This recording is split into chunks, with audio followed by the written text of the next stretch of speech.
Last క్లాస్లో మనం problem చేసాము ఎలక్ట్రిసిటీ ఫైనల్ అకౌంట్స్ మీద. ఈరోజు ఒక ప్రాబ్లం చేద్దాము. అర్థమైంది కదండి నేను లాస్ట్ క్లాస్లో చేసిన మీరు ఇంటి దగ్గర? సార్ ఓకే అమ్మా, రైట్. ప్రాబ్లం చూడండి.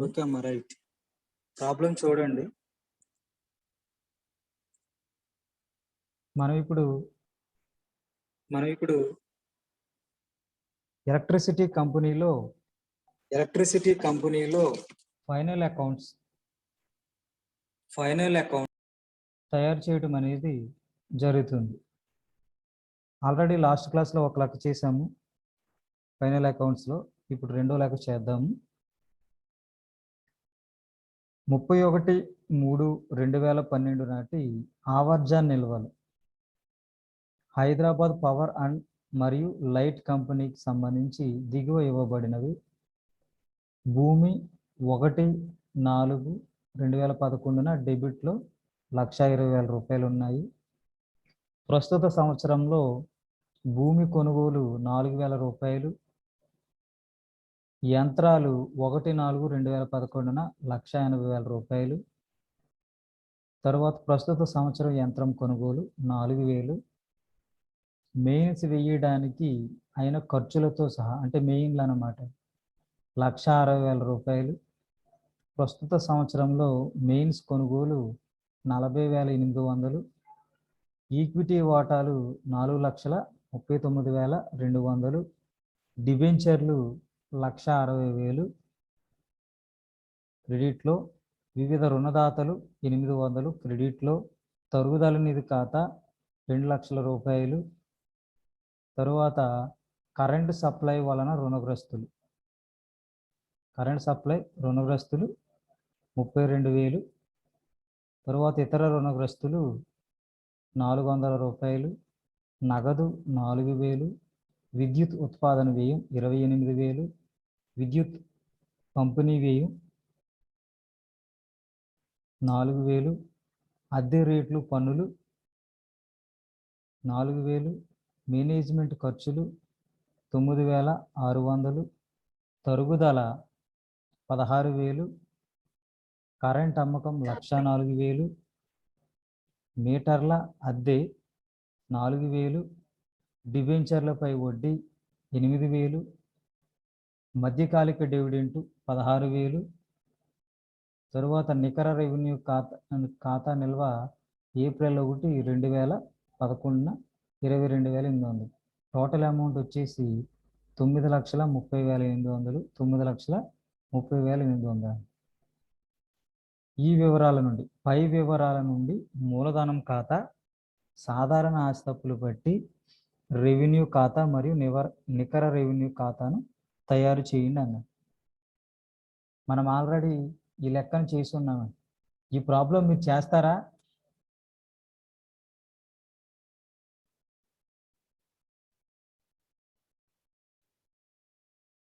ఈ ప్రాబ్లం చేస్తారమ్మా మీరు?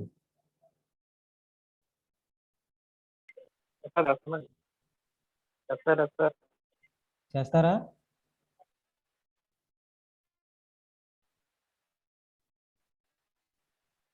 Okay, right. అయితే చేసే ముందు ఏటమ్మా? హలో,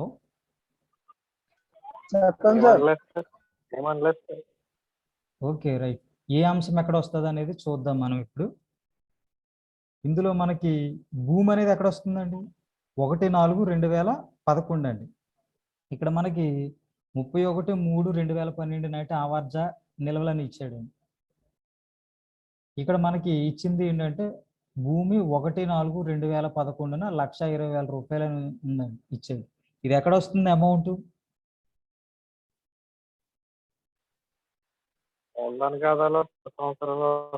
మూలధన ఖాతాలో వసూలు వైపు వస్తుంది కదా, అది గత సంవత్సరంలో వస్తుంది అనమాట అండి బ్యాలెన్స్. అంతేనమ్మా? తర్వాత ప్రస్తుత సంవత్సరంలో భూమి కొనుగోలు అన్నాము. ఇది ప్రస్తుత సంవత్సరం కొనుగోలు అంటే ప్రస్తుత సంవత్సర కాలంలో 4000 వస్తుంది. దీన్ని కలిపి మనం మొత్తంలో చూపిస్తాం అన్నమాట. 3 కాలాలు వేస్తాం కదా మూలధన ఖాతాలు. తరువాత యంత్రాలు కూడా సేమ్ అలాగే 1/4/2011 యంత్రాలు. ఈ యంత్రాలు కూడా 4,80,000. ఈ అమౌంట్ కూడా సేమ్ గత సంవత్సరం బ్యాలెన్స్లో మనం చూపిస్తాం. అదేవిధంగా ప్రస్తుత సంవత్సరం యంత్ర కొనుగోలు అంటే ప్రస్తుత సంవత్సరంలో చేర్పుల్లో ఇది చూపిస్తాం. ఈ రెండు కలిపి 3వ కాలంలో మనం చూపించడం అనేది జరుగుతుంది. అలాగే మెయిన్స్ అనమాట. మెయిన్స్ వేయడానికి అయిన ఖర్చుతో సహా అంటే మెయిన్స్ అనమాట. ఈ మెయిన్స్ కూడా సేమ్ యాజ్ ఇట్ ఈస్ గానే 4,60,000 అనమాట. 4,60,000 ఈ మెయిన్స్ అయిన ఖర్చు సహా ఏంటంటే 1,60,000 ఉంది కదండి. ఈ 1,60,000ని మనం మూలధన ఖాతాలో వసూలు వైపున వేస్తామండి. ఇది వ్యయాల వైపు వేస్తాం అన్నమాట. మెయిన్స్ అన్ని కూడా 1,60,000 మూలధన ఖాతాల్లో వ్యయాల పైన వేస్తాం. ఇవన్నీ కూడా వ్యయాల పైనండి. మనం వసూలు అన్నా కానీ వసూలు కాదు, వ్యయం పైన వేస్తాము. తరువాత ప్రస్తుత సంవత్సరంలో మెయిన్స్ కొనుగోలు అనేవి 40,800 కూడా ప్రస్తుత సంవత్సరంలో చేర్పుల్లో మనం చూపించడం అనేది జరుగుతుంది. తరువాత ఈక్విటీ వాటాలండి. ఈక్విటీ వాటాలు. ఈ ఈక్విటీ వాటాలు మనకి ఎక్కడ వస్తుందంటే మూలధన ఖాతాలో వసూలు వైపుని చూపిస్తాం అనమాట. 4,39,200. అదేవిధంగా డిబెంచర్లు కూడా 1,60,000 రూపాయలు కూడా మనం చూపిస్తాం అన్నమాట. ఇది వసూలుగా మూలధన ఖాతాలో వసూలు వైపున ఈ రెండు అంశాలు అంటే ఈక్విటీ వాటాలు, డిబెంచర్లు, ఈ రెండు అంశాలు కూడా మనం చూపించడం అనేది జరుగుతుంది మూలధన ఖాతాలో, ఈ రెండు అంశాలు. అదేవిధంగా మూలధన ఖాతాలో వ్యయాల వైపు అండి డెబిట్ సైడ్ ఈ అన్ని అంశాలను కూడా చూపిస్తాం. మూలధన ఖాతాలో డెబిట్ సైడ్ ఈ అన్ని అంశాలను మనం చూపించడం అనేది జరుగుతుంది. ఓకేనా? తరువాత వివిధ రుణదాతలు అండి. డిబెంచర్ల వరకు ఏంటి రుణదాతలు ఎక్కడ వస్తుందండి? 800 రూపాయలు ఎక్కడ వస్తుంది?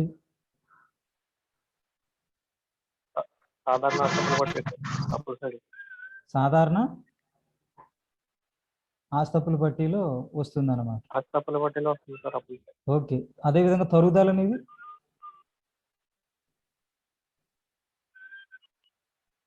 ఎక్కడ వస్తుందండి?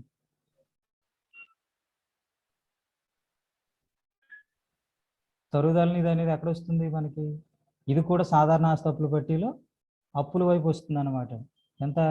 2,00,000 రూపాయలు తరుగుదల నిధి ఖాతా అనేది మనకు సాధారణ ఆస్తప్పుల పట్టీలో వస్తుంది. అంతేనండి? కరెక్టేనా? నెక్స్ట్ కరెంట్ సప్లై వల్ల రుణగ్రస్తులు. ఈ రుణగ్రస్తులు ఎక్కడ వస్తుందండి? రుణగ్రస్తులు ఎక్కడ వస్తుంది? సాధారణ ఆస్తప్పుల పట్టీలో ఆస్తుల వైపు వస్తుంది. అలాగే ఇతర రుణగ్రస్తులు కూడా సాధారణ ఆస్తప్పుల పట్టీలో అప్పుల వైపు వస్తుందండి. అదేవిధంగా నగదు కూడా ఎక్కడ వస్తుంది? నగదండి సాధారణ ఆస్తప్పుల పట్టీలో 4,000 రూపాయలు వస్తుంది అనమాట. సాధారణ ఆస్తప్పుల పట్టి నగదు ఆస్తుల వైపు వస్తుంది. ఓకేనా అండి? తర్వాత మనకి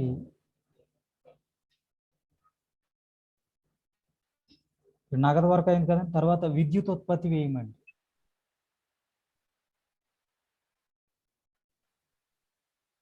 విద్యుత్ ఉత్పత్తి వ్యయమండి.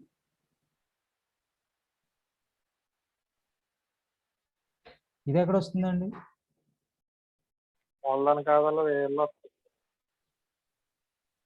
మూలధన ఖాతాలో కాదండి, రాబడి ఖాతాలో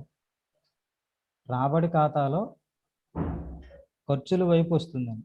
రాబడి ఖాతాలో ఎక్కడ వస్తుంది? డెబిట్ సైడ్ వస్తుంది అనమాట. విద్యుత్ ఉత్పాదక వ్యయము ఎంత? 28,000 మనం అక్కడ చూపిస్తాం అన్నమాట. అలాగే విద్యుత్ పంపిణీ వ్యయము ఇది కూడా ఎక్కడొస్తుంది? రాబడి ఖాతాలో 4,000 రూపాయలు అన్నమాట. రాబడి ఖాతాలో మనం చూపిస్తాం. అలాగే అద్దె రేట్లు పన్నులండి, ఇది ఎక్కడ చూపిస్తాం? అద్దె రేట్లు పన్నులు ఎక్కడ చూపిస్తామండి? ఏమా మిగతా వాళ్ళు ఎవరు వినట్లేదా? రాబడి ఖాతా రాబడి ఖాతా మిగతా వాళ్ళు ఎవరు మాట్లాడతలేదు, మీరు ఒక్కరే మాట్లాడుతున్నారు.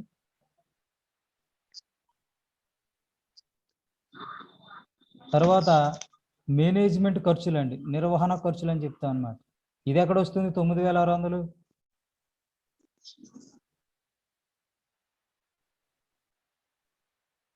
నిర్వహణ ఖర్చులు ఎక్కడ వస్తుందండి? మేనేజ్మెంట్ ఖర్చులు అంటుంది. ఎక్కడ వస్తుంది?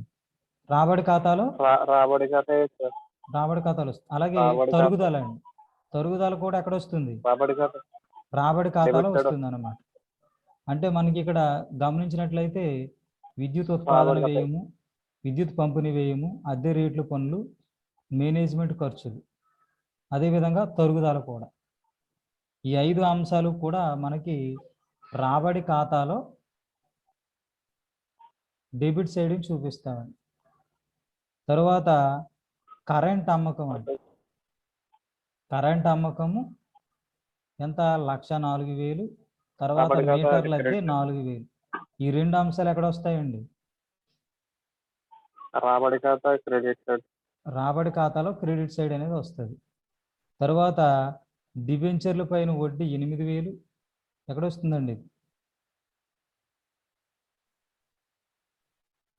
డిబెంచర్ల పైన వడ్డీ నికర రాబడి ఖాతాలో డెబిట్ సైడ్ వస్తుంది అనమాట. నికర రాబడి ఖాతాలో డెబిట్ సైడ్. అలాగే మధ్యకాలిక డివిడెంట్ కూడా నికర రాబడి ఖాతాలో డెబిట్ సైడ్ అనేది వస్తుంది. ఈ రెండు కూడా డిబెంచర్ల పైన వడ్డీ, మధ్యకాలిక డివిడెంట్ అనేది ఎక్కడ వస్తుందంటే నికర రాబడి ఖాతాలో డెబిట్ సైడ్ అని వస్తుంది. తర్వాత నికర రెవెన్యూ ఖాతా ఉందండి మనకి. నిల్వ అంటే ఏప్రిల్ 1, 2011. మనం తయారు చేసేది 31/3/2012కి తయారు చేస్తాం. కాబట్టి నికర రెవెన్యూ ఖాతా నిల్వ ఎక్కడ వస్తుందండి? 22,800 ఎక్కడ వస్తుంది? నికర రాబడి ఖాతాలో క్రెడిట్ సైడ్, నికర రాబడి ఖాతాలో క్రెడిట్ సైడ్ అనేది వస్తుంది అన్నమాట. ఓకేనండి. ఇక్కడ గమనించినట్లయితే మనకి చాలా ఈజీగా ఇచ్చాడు, మనల్ని ఏమి ఇబ్బంది పెట్టకుండా చాలా చక్కగా వరుస పెట్టి ఇచ్చేసాడండి. మనం జాగ్రత్తగా గుర్తుపెట్టుకుంటే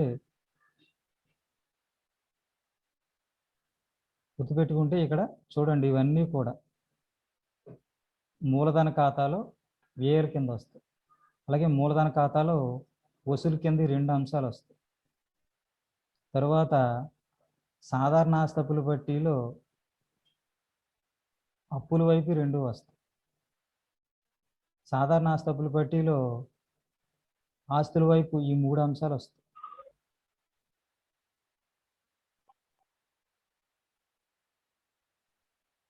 సాధారణ ఆస్తపుల పట్టి అప్పులు వస్తాయి కదండి. ఇవి రాబడి ఖాతాలో డెబిట్ సైడ్ వస్తాయండి. రాబడి ఖాతాలో క్రెడిట్ సైడ్ 2 అంశాలు వస్తాయి. తర్వాత నికర రాబడి ఖాతాలో డెబిట్ సైడ్ 2 అంశాలు వస్తాయి. నికర రాబడి ఖాతాలో క్రెడిట్ సైడ్ ఈ అంశం వస్తాయి. అంటే చాలా క్లియర్గా మనల్ని ఏ విధంగానూ కన్ఫ్యూజ్ లేకుండా చేయటం అనేది జరిగింది అనమాట. ఇప్పుడు రాబడి ఖాతా వేస్తారమ్మా మీరు? చెప్పాలా? వేయండి. అయితే వేసి చూపించండి నాకు ఇప్పుడు.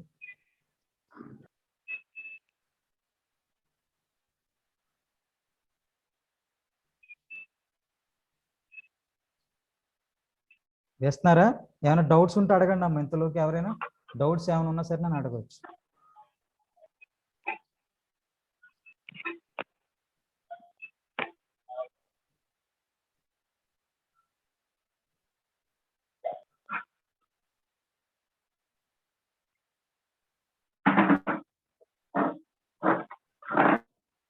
అమ్మా బాబు వీరేంద్ర, మీ రోల్ నెంబర్ పెట్టండి అమ్మా. మీరు ఏంటన్నది నాకు తెలియదు, మీరు ఏ క్లాసో కూడా నాకు తెలియదు. సెకండ్ బీకామ్ జీ అని పెట్టి మీ రోల్ నెంబర్ పెట్టండి. ఏమో ఓన్లీ 23 వచ్చారంటే మీరు 44 మందికి, ఇంకా 21 మంది రాలేదు. తర్వాత బాబు గణేష్ అండ్ రాజశేఖర సార్ కిషోర్, మీరు నెంబర్స్ పెట్టమన్నాను కదమ్మా, ఎవరైతే రావట్లేదో సార్. వాళ్ళ ఫోన్ నెంబర్లు పెట్టమన్నాను కదా. వాళ్ళ నెంబర్ సార్ పని చేయట్లేదు సార్, ఓన్లీ వాట్సాప్ పని చేస్తున్నాయి సార్. ఆ వాట్సాప్ నెంబర్లే పంపించండి నాకు అంతే. కాల్స్ కావట్లేదు సార్ వాళ్ళు. నాకు పెట్టండి అమ్మా, మీరు నెంబర్లు పెట్టండి, నేను చేస్తాను. సరే సార్, సరే. నాకు పెట్టండి, నేను కాల్ చేస్తాను. ఏమ్మా చేస్తున్నారా, ఏమన్నా వస్తుందా? చేస్తున్నాం సార్ టేబుల్ సార్. ఓకే, చేయండి చేయండి. డౌట్ ఏమైనా ఉంటే ఎవరైనా అడగొచ్చండి ఎక్కడైనా సరే.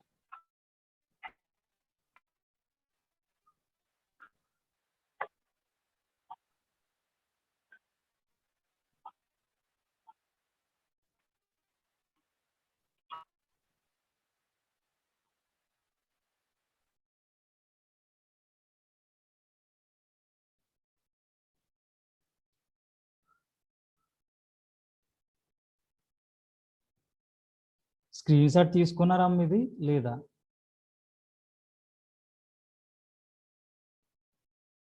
రెవెన్యూ ఖాతాలో వచ్చే అంశాలు తీసుకున్నాం మీకు సార్. స్క్రీన్ కనిపిస్తుంది.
అమ్మా వేశారా?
అమ్మా ఇంకా వేయటం అవ్వలేదా?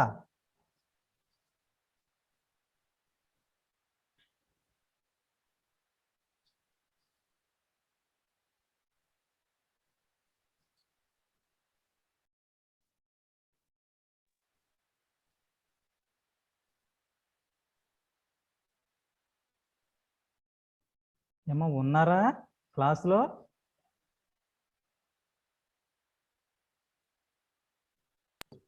ఉన్నాం సార్, ఉన్నాం. సార్ వేస్తున్నామండి, 2 నిమిషాలు సార్ అయితే. సరే వేయండి అయితే. ఓకే వేయండి, అన్నీ కదా 4 అంశాలే కదా.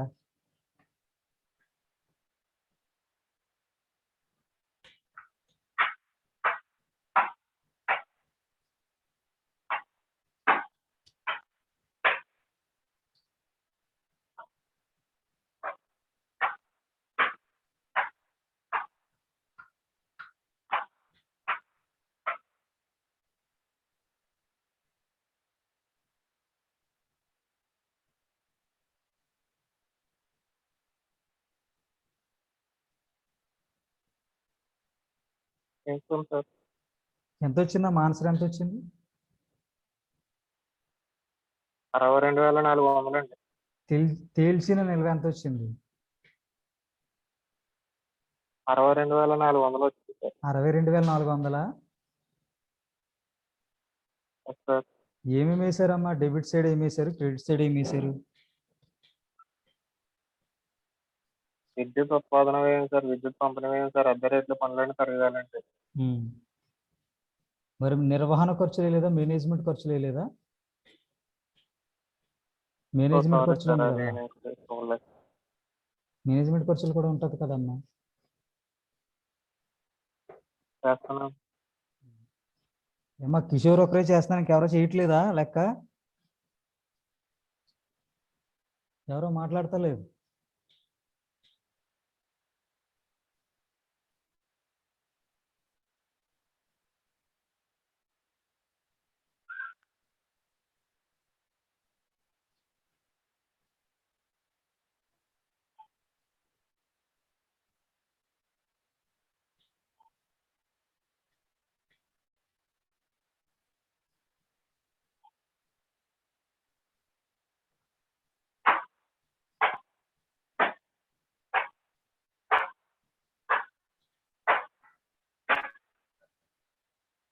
$46,400 వచ్చింది సార్. Okay right. చూడండి అమ్మా, ఇంకా చేయకపోతే కనుక ఒకసారి స్క్రీన్ మీద చూడండి. మీరు స్క్రీన్ మీద చూడండి, మీకు కనిపిస్తుంది మీరు వేసింది. హైదరాబాద్ పవర్ మరియు లైట్ కంపెనీ లిమిటెడ్ 31/3/2012తో అంతమయ్యే సంవత్సరానికి రాబడి ఖాతా. దీంట్లో మనకి డెబిట్ సైడ్ అండి, చెప్పుకున్నాం కదా మనం 5 అంశాలు వస్తాయని. విద్యుత్ ఉత్పాదక వ్యయము 28,000, విద్యుత్ పంపిణీ వ్యయము 4,000, అద్దె రేట్లు పన్నులు 4,000, నిర్వహణ ఖర్చులు 9,600, తరుగుదల 16,000. అలాగే క్రెడిట్ సైడ్ అండి, విద్యుత్ అమ్మకము మీటర్ల అద్దె, విద్యుత్ అమ్మకం వచ్చేసి 1,04,000, తరువాత మీటర్ల అద్దె 4,000. టోటల్ చేస్తే మనకి 1,08,000 వచ్చింది. అదేవిధంగా 1,08,000. ఇప్పుడు క్రెడిట్ సైడ్ ఎక్కువ ఉంది కాబట్టి డెబిట్ సైడ్ నిల్వ తేలుస్తున్నాం అన్నమాట. తేలిస్తే మనకి 0కి 0 కలిపితే 0 వస్తుంది. తర్వాత కూడా 0కి ఎంత కలిపితే 0, 0 కలిపితే. తర్వాత ఇక్కడ మనకి థర్డ్ కాలంలో 6 ఉందన్నమాట. 6కి ఎంత కలిపితే 0 వస్తుంది, 4 కలిపితే 0 వస్తుంది. కాబట్టి ఇక్కడ 1 ఉందండి. 1 ఉంటే 9, 9, 4, 13, 13, 4, 17, 17, 9, 26, 26 ప్లస్ 6 34. 34కి ఎంత కలిపితే 8 వస్తుంది. 6 కలిపితే 8 వస్తుంది అన్నమాట. తర్వాత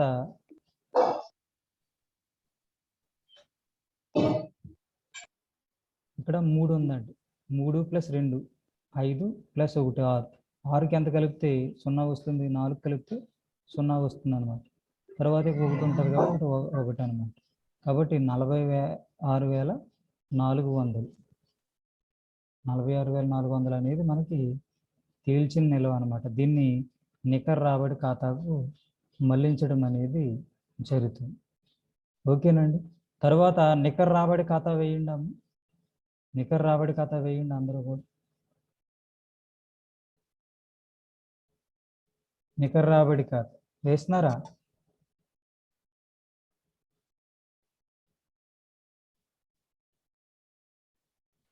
సార్ వస్తామండి. వేయండి. నికర రాబడి ఖాతా 31/12/2012తో అంతమయ్యే సంవత్సరానికి నికర రాబడి ఖాతా. ఇందులో డెబిట్ వివరాలు, మొత్తం రూపాయలు, వివరాలు మొత్తం రూపాయలు, క్రెడిట్ సైడ్.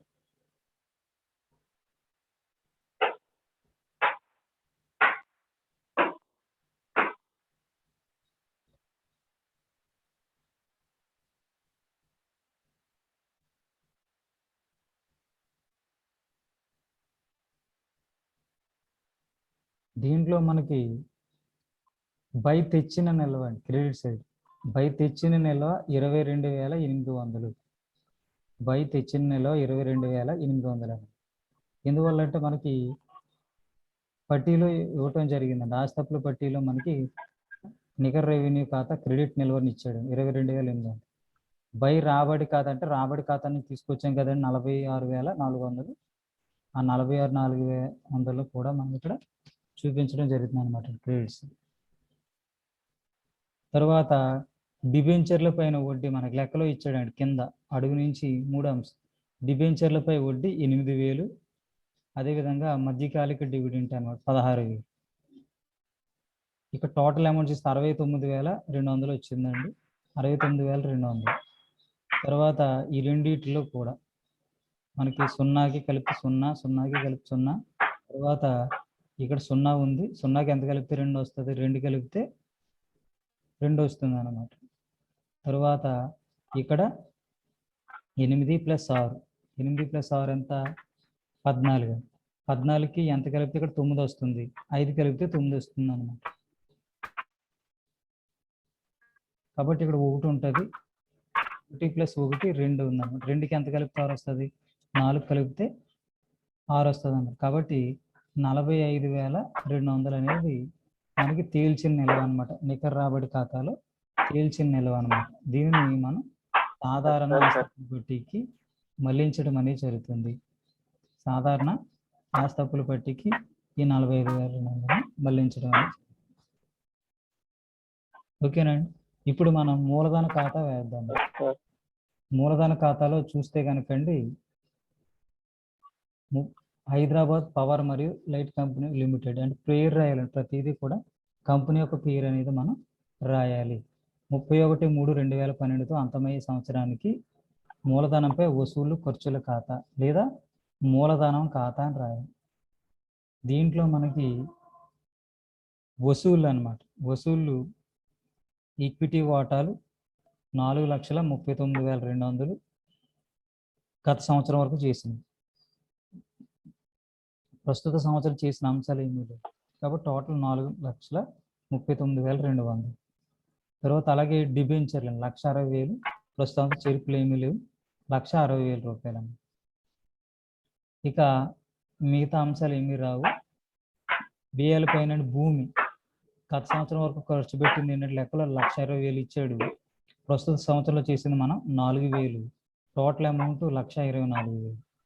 అలాగే యంత్రాలు కూడా 4,80,000 గత సంవత్సరం వరకు కూడా ఇచ్చాడు. తర్వాత మనకి ప్రస్తుత సంవత్సరం చేర్పులు 4,000 ఇచ్చాడు. Total amount 4,80,000. అలాగే మెయిన్స్ కూడా 1,60,000 ఇచ్చాడు. తర్వాత వర్తమాన వ్యయంలో 40,800 ఇచ్చాడు. టోటల్ 2,08,000. ఇప్పుడు మనం టోటల్ చేస్తే ఈ 7,60,000 48,800 టోటల్ అమౌంట్ 8,08,800 వచ్చింది. తర్వాత ఇటు సైడ్ చూస్తే 5,99,600 వచ్చింది. మొత్తం కూడా ఇంతే 5,99,600 200. అయితే ఇక్కడ 8,08,000కి దీనికి చూస్తే కనుకండి మనకి నిల్వ తేలిస్తే కనుకండి ఇటువైపు తక్కువ ఉంది కాబట్టి ఇటువైపు అమౌంట్ తీసుకొస్తున్నాను. ఇక్కడ 0కి ఎంత కలిపి 0 వస్తుంది, అలాగే ఇక్కడ 0కి 0 కలిపితే 0 వస్తుందని. తర్వాత ఇక్కడ 2 ఉంది, 2కి ఎంత కలిపితే 8 వస్తుంది, 6 కలిపితే 8 వస్తుంది. తర్వాత ఇక్కడ 9 ఉందండి, 9కి ఎంత కలిపితే 8 వస్తుంది, 9కి 9 కలిపి 18 కాబట్టి 8 ఇక్కడ 1 వేసుకున్నాను. ఇక్కడ 10 అంటే 0 ఉంది కదండి, 0కి ఎంత కలిపి 0 వస్తుంది, 0 కాబట్టి ఇక్కడ 0 అనమాట. తర్వాత ఇక్కడ 1 తీసుకోలేదు కదా, 10 కదండి, ఇక్కడ 1 + 5 6, 6కి ఎంత కలిపితే 8 వస్తుంది, 2 కలిపితే 8 వస్తుంది. కాబట్టి మనం బై మూలధన ఖాతా తేల్చిన నిల్వ ఎంత, 2,09,600 అనమాట. 2,09,600 బై మూలధన ఖాతా అని రాస్తామన్నమాట. మూలధన ఖాతాకు మళ్ళించి. అయితే మన లెక్కలో చాలా వరకు ఏంటంటే అండి, ఆస్తుల వైపు 8,08,800, తర్వాత అప్పుల వైపు 5,99,200 అని చెప్పి చూపించడం జరుగుతుంది ముందు లెక్కలు. మనం అలా కాకుండా అప్పుల వైపు అండి, అప్పుల వైపు సాధారణ అప్పుల వైపు బై మూలధనం ఖాతా తెచ్చిన నిల్వని 2,09,600 చేసిన ఒకటే విధమైన ఆన్సర్ అని వస్తుందండి. బ్యాలెన్స్ షీట్లో ఏ విధమైన సమస్య అనేది రాదు. ఓకేనండి, ఇది మూలధన ఖాతా అన్నమాట. ఇప్పుడు సాధారణ ఆస్తప్పుల పట్టి అనేది చూస్తే హైదరాబాద్ పవర్ మరియు లైట్ కంపెనీ లిమిటెడ్ 31/3/2012 సాధారణ ఆస్తప్పుల పట్టి. ఇక్కడ ఏంటంటే అండి, మూలధన ఖాతాపై వసూళ్ళని 5,99,200 చూపించేసాం. అలాగే మూలధనం ఖాతా ఏమని 8,08,800 చూపించాడు. ఇలా చూపించిన ఒకటి, అలా కాకుండా మూలధన ఖాతాపై వేయమని చెప్పి 2,09,600 చూపించిన ఒకటి. 2,09,600 చూపించిన మనకి బ్యాలెన్స్ షీట్లో ఏ టాలీ అవుతుంది, ఏ విధమైన తేడాలు అనేవి రావాలి. కాబట్టి ఈ విషయం గుర్తుపెట్టి, 2 పైన వచ్చిన టోటల్ తీసేసిన ఒకటే, లేదు మూలధనం ఈ బ్యాలెన్స్ ఏదైతే ఉందో ఆ బ్యాలెన్స్ ఇక్కడ వేసినా సరే సరిపోతుంది. ఓకేనా. తరువాత వివిధ రుణదాతలు 800, తరువాత తరుగుదల నిధి 2,00,000, తరువాత నికర రాబడి ఖాతా 45,200. అలాగే ఇక్కడ కరెంట్ సప్లై వలన రుణగ్రస్తులు 32,000, ఇతర రుణగ్రస్తులు 400, నగదు 4,000. టోటల్ అమౌంట్ వచ్చేసి 8,45,200 వచ్చింది. 8,45,200 అనేది రావటం జరిగింది. ఒకవేళ 2,09,600 వేసారనుకోండి, అక్కడ ఆన్సర్ అనేది మారుతుంది, అక్కడ ఆన్సర్ అనేది చేంజ్ అవుతుంది అనమాట. అయితే టాలీ అనేది మాత్రం ఖచ్చితంగా అవ్వటం అనేది జరుగుతుంది. ఓకేనండి. Okay sir. స్క్రీన్ షాట్ తీసుకుని మీ నోట్బుక్లో నోట్ చేయండి అమ్మ. ఇది మనకి రోజుకి 2 ప్రాబ్లమ్స్ అయినాయి. తర్వాత క్లాస్లో ఒక ప్రాబ్లం చేసి సరిపోతాయా? ఇంకో 2 లెక్కలు చెప్దాం.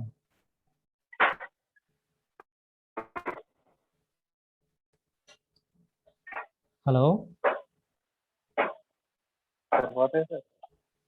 అయితే రేపు ఒక ప్రాబ్లం చెప్పి నెక్స్ట్ క్లాస్లో మనం నెక్స్ట్ మోడల్కి వెళ్దాం. సరిపోతాయి కదండి, ప్రాక్టీస్ చేయండి. ఓకేనా. డౌట్స్ ఏమైనా ఉన్నాయమ్మా ఎవరికైనా? ఎవరో మాట్లాడతలేదు, అంటే ఉన్నట్ట లేనట్ట వీళ్ళందరూ ఆన్ చేసి పక్కకి వెళ్ళిపోతున్నట్టు ఉన్నారు. నేను వీరేంద్రకి చెప్పాను, నేను మీరు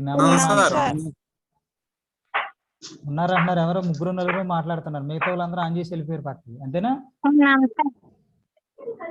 అది అటెండెన్స్ తీసుకోవాలన్నమాట. రోజు డైలీ తీసుకుంటానండి, ఈసారి క్లాస్లోనే తీసుకుంటాను. అలాగే అటెండెన్స్ రిజిస్టర్ అనేది మెయింటైన్ చేస్తున్నాను నేను, దాంట్లోనే తీస్తాను. మీరు ఆన్ చేసి పక్కకి వెళ్ళిపోతున్నారు. వీరేంద్ర అన్నాను, అతను మార్చమని సెకండ్ బీకామ్ జీ అని పెట్టి మీ రోల్ నెంబర్ ఎంత పెట్టమని పెట్టలేదు. అంటే ఆన్ చేసి వెళ్తున్నారు మీరందరూ. మరి ఎలాగైతే ఎలాగా? క్లాసులకు రమ్మంటే రారు, రెస్పాండ్ అవ్వట్లేదు. మీకు అర్థమైందో లేదో నాకు ఎలా తెలుస్తుందమ్మా? అర్థమైంది సార్. ఓకేనా. అయితే నెక్స్ట్ క్లాస్లో ప్రాబ్లం చేద్దాము. ఓకేనా. Okay, doubts sir. ఏమైనా ఉన్నాయమ్మా? Okay sir, thank you No sir. doubt. Okay అమ్మా. ఎంతమంది రెస్పాండ్ అయ్యారు? ఈ 6 రెస్పాండ్ అయ్యారు అంతే. Yes, sir. అది సరే అమ్మా, మిగతా మీ ఫ్రెండ్స్ అందరికి కూడా చెప్పండి. అటెండెన్స్ మాత్రం ఈ రోజు 23 మంది వచ్చారు. అది 44. ఇలాగైతే తర్వాత ఎగ్జామినేషన్కి వెళ్ళడం అనేది కూడా కష్టం మరి కొంతమంది ఎవరైతే రాలేదో. సరే అమ్మ, ఓకే, క్లోజ్ చేస్తున్నాను. Okay sir, thank you sir. Okay అమ్మ. Okay sir. Thank you, sir. Thank you.